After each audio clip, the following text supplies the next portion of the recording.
বন্ধুরা, উত্থান একাদশী পড়ছে 1 নভেম্বর। আর এই দেব উঠানি একাদশীর দিন যে ব্যক্তি তুলসী বিবাহ দিতে পারে, তুলসী গাছের চারার সাথে ভগবান বিষ্ণুর শালগ্রাম শিলার প্রতীকী বিবাহ, তার জীবনের কোনো ইচ্ছে অপূর্ণ থাকে না।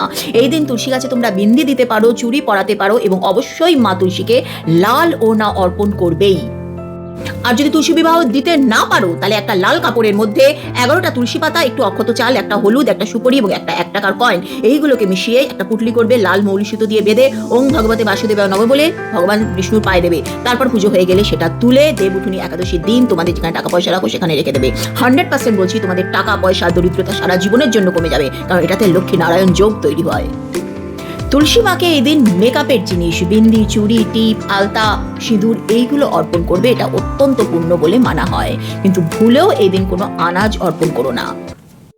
আচ্ছা, আমার খুব জানতে ইচ্ছে করে যে আজকের এই অতি আধুনিকতার যুগে তোমরা কে কে বিশ্বাস করো যে তুলসী মাতা সত্যি মা লক্ষ্মীর আরেক রূপ? হ্যাঁ কি না, প্লিজ কমেন্ট করো।